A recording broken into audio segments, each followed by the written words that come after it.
Olá, alunos! No nosso próximo experimento abordaremos a produção de gases atmosféricos e algumas de suas propriedades, como, por exemplo, a inflamabilidade. Para este experimento, colocaremos em um tubo de ensaio uma pequena quantidade de dicromato de amônio. Adicionaremos a um tubo de ensaio uma pequena quantidade de dicromato de amônio.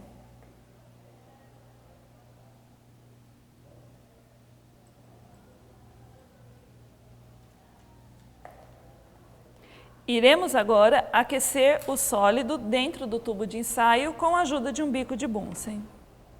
Durante o aquecimento, vamos aproximar um palito de fósforo à boca do tubo e observar. Neste experimento, podemos verificar a produção de nitrogênio através da decomposição do dicromato de amônio. A presença do nitrogênio pode ser constatada pela extinção da chama do palito de fósforo. Sabe-se que o nitrogênio é um gás não inflamável e, ao saturar a chama com o mesmo, esta se extingue. As transformações observadas neste experimento são resumidas pela reação a seguir. Podemos observar nessa reação a formação do gás nitrogênio a partir da decomposição do dicromato de amônio.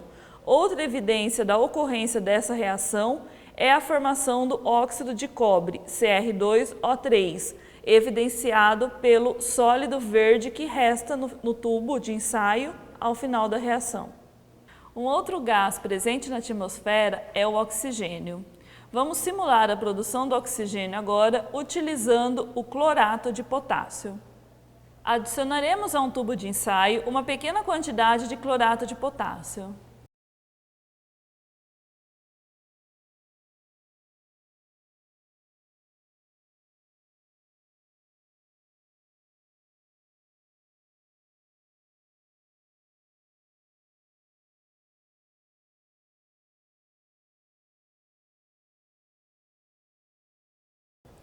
Ao aquecermos o tubo de ensaio contendo clorato de potássio, verificamos que a chama do palito de fósforo se inflama mais.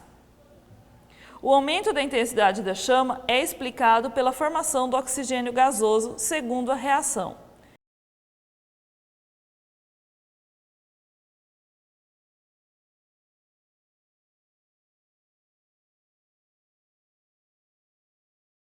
Podemos verificar a produção de oxigênio na decomposição do clorato de potássio.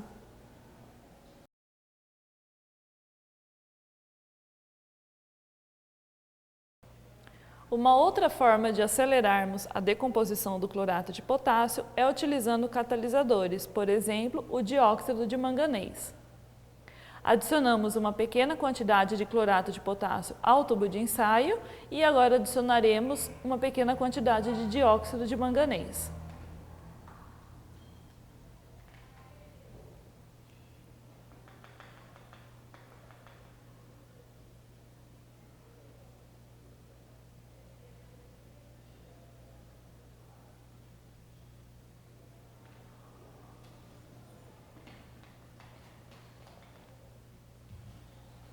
Agitaremos o tubo para misturar os dois sólidos.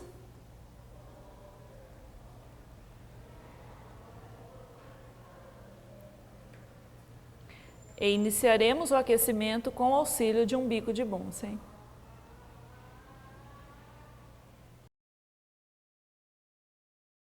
Ao adicionarmos dióxido de manganês, a reação acelera-se, produzindo uma maior quantidade de oxigênio gasoso.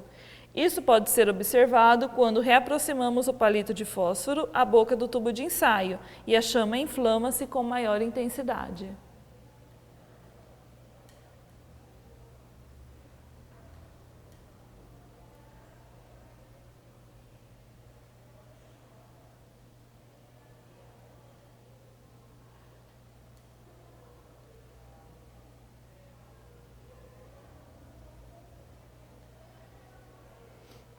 A reação de decomposição do perclorato de potássio é a mesma observada para o experimento anterior, porém, neste caso, utilizamos como catalisador o dióxido de manganês. Lembrando que o catalisador não participa da reação de decomposição, apenas atua acelerando-a.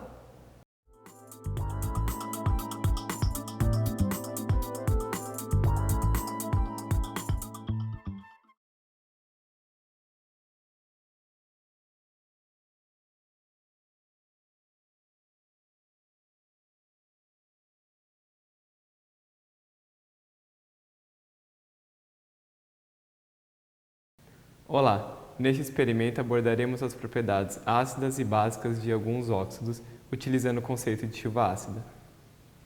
Neste experimento abordaremos a propriedade básica do óxido de cálcio. Utilizaremos então óxido de cálcio e ácido clorídrico 1 mol por litro.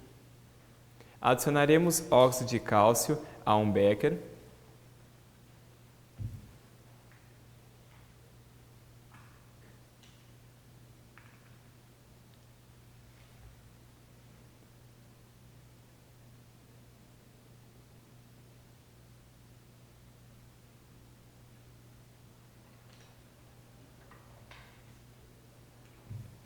E agora adicionaremos ao óxido de cálcio lentamente ácido clorídrico.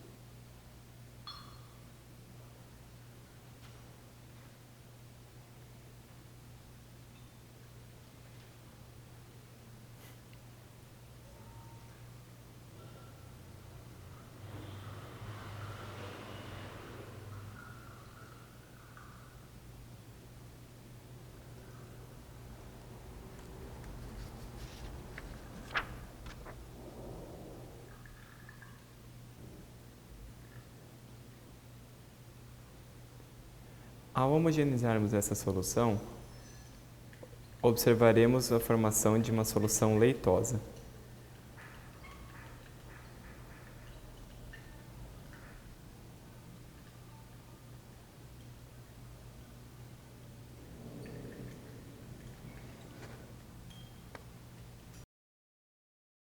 Observe-se a formação de um precipitado branco em suspensão. Este experimento demonstrou o caráter básico do óxido de cálcio. Segundo a reação, o óxido de cálcio em contato com a água forma o hidróxido de cálcio, um composto insolúvel que, devido a ele, a solução adquiriu aspecto leitoso com sólido em suspensão.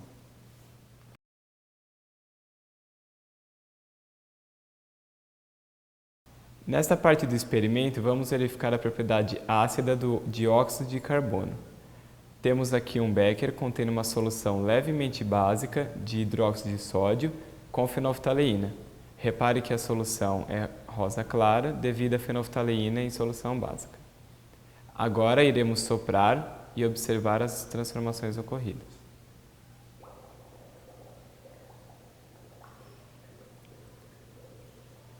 Repare a mudança na coloração da solução. Após soprá-la, a solução, que era levemente rosa, se tornou incolor. Ao soprarmos, expelimos uma boa quantidade de CO2 que, em contato com a solução, forma ácido carbônico. O ácido diminui o pH do meio e a solução se torna incolor, segundo a reação.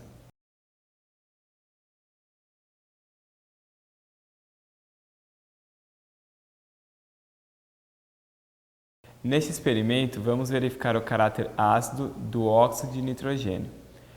Para isso, temos um becker com uma solução de ácido nitroso e em outro becker uma solução levemente básica de hidróxido de sódio com fenolftaleína. Vamos adicionar agora as soluções aos tubos.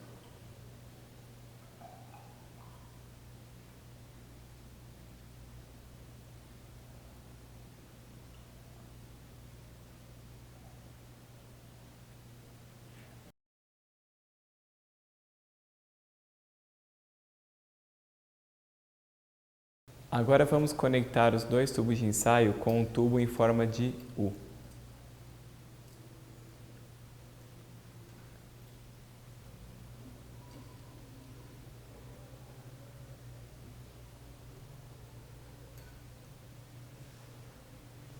Agora aqueceremos o tubo contendo solução de ácido nitroso e reparem na efervescência dessa solução. À medida que a solução efervesce, gás está sendo borbulhado no tubo contendo fenolftaleína.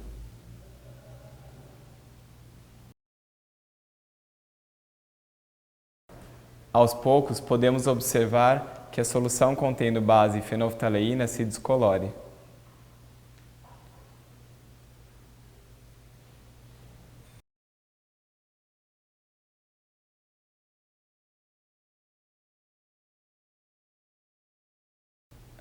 E um gás amarelado também sai do tubo. Esse gás é o óxido de nitrogênio. O aquecimento do tubo de ensaio leva à decomposição do ácido nitroso e formação de dióxido de nitrogênio, NO2. Esse gás, quando borbulhado na água levemente básica, contendo fenolftalina, a descolore, devido à formação de ácido nítrico e nitroso e consequente diminuição do pH.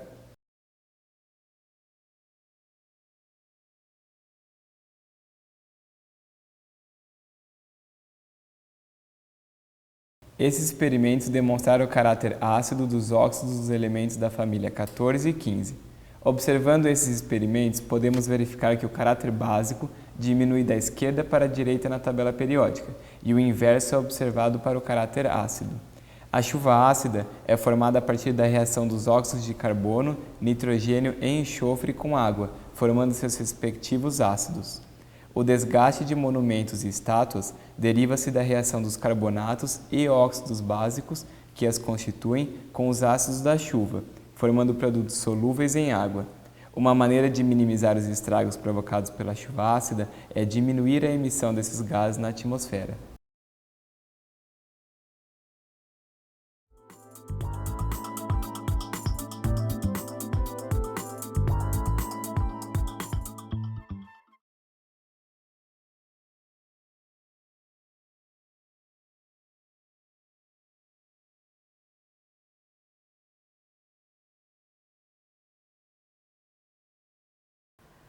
O nosso próximo experimento é intitulado chafariz de amônia.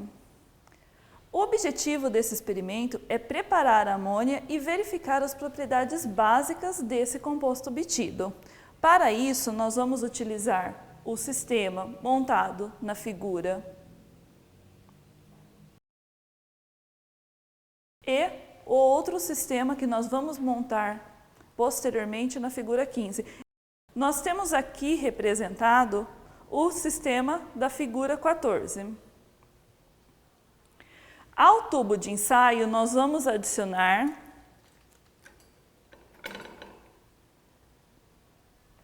hidróxido de sódio, 4 gramas de hidróxido de sódio e 4 gramas de cloreto de amônio. Aqui nós temos nesse frasco pesado o cloreto de amônio.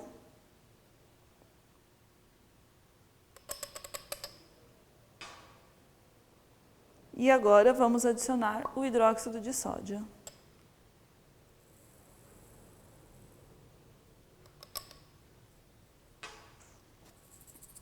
Em seguida, vamos agitar esse tubo de modo a homogeneizar esses dois sólidos, deixar eles o máximo misturado possível.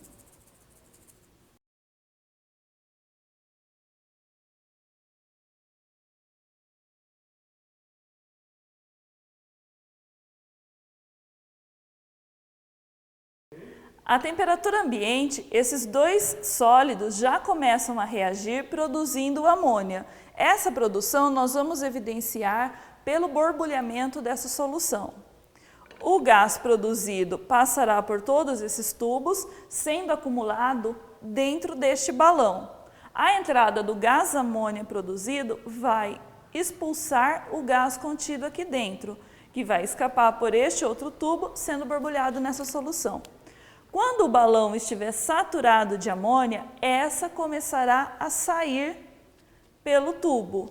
E quando a amônia entrar em contato com a solução contida nesse becker, que é formada por ácido clorídrico e fenolftaleína, ela irá reagir com o ácido clorídrico neutralizando. E aí nós vamos observar a mudança de coloração do becker de incolor para rosa. Uma forma de acelerarmos a reação entre o cloreto de amônio e o hidróxido de sódio é pelo aquecimento. Então vamos aquecer este tubo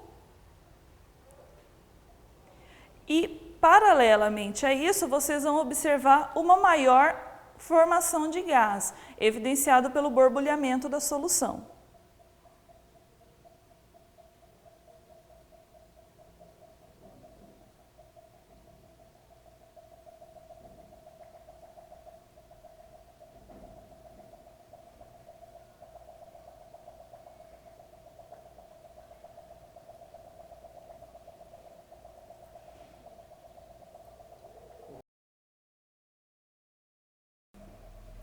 podemos observar que a solução contida no becker já está mudando de coloração, o que indica que o balão já foi saturado com gás amônia e esse está escapando pelo tubo e sendo borbulhado no becker. Neste balão temos agora amônia, que foi produzida a partir da reação de cloreto de amônio e hidróxido de sódio, que foi acumulada nesse balão. Agora nós vamos remover o balão deste sistema e transformar a montagem no outro sistema representado na figura 15. Vamos então acoplar o balão com amônia a um becker contendo água, algumas gotas de solução de fenolftaleína e algumas gotas de alaranjado de metila. O próximo passo é injetarmos dentro do balão uma quantidade de água.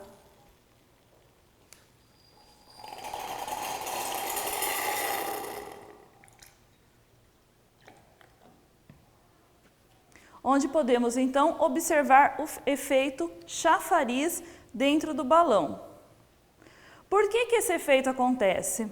Quando nós injetamos água dentro do balão que continha inicialmente amônia, esta água reagiu com o gás amônia, diminuindo a pressão dentro do balão. Essa redução da pressão suga a água que continha no becker, trazendo-a para dentro do balão, fazendo o efeito chafariz. A mudança de coloração que nós observamos de laranja para avermelhado é porque quando a água do becker, que estava inicialmente em pH ácido, entra em contato com a amônia, essa reage produzindo o hidróxido de amônio. Como nós temos o indicador ácido-base, fazendo então a mudança de coloração do laranja em solução ácida para o avermelhado em solução básica. Vamos entender do ponto de vista das reações químicas o que aconteceu nesta aula. Inicialmente, a amônia é produzida a partir da reação entre cloreto de amônio e hidróxido de sódio. A reação entre essas duas substâncias é do tipo dupla troca, onde é formado hidróxido de amônio, que se decompõe pelo aquecimento, gerando amônia de acordo com a reação. NH4Cl mais NaOH, gerando NH4OH mais NaCl. O NH4OH, então, se decompõe formando NH3 e H2O. Lembre-se que amônia é o gás NH3 e o íon NH4+, é chamado íon amônio ou simplesmente amônio. A amônia gerada, quando entra em contato com a água contida no becker, forma, segundo a reação, NH4+, e íons hidroxila OH-. Essa base formada irá reagir com HCl contido no becker, neutralizando-o segundo a reação. NH4OH mais HCl, formando NH4+, mais Cl- e água como um dos produtos. Quando todo o ácido clorídrico contido no becker for neutralizado, a amônia produzida continuará formando soluções básicas. Com isso, observamos a mudança de cor do indicador fenolftaleína, onde a solução inicialmente incolor tornou-se cor-de-rosa.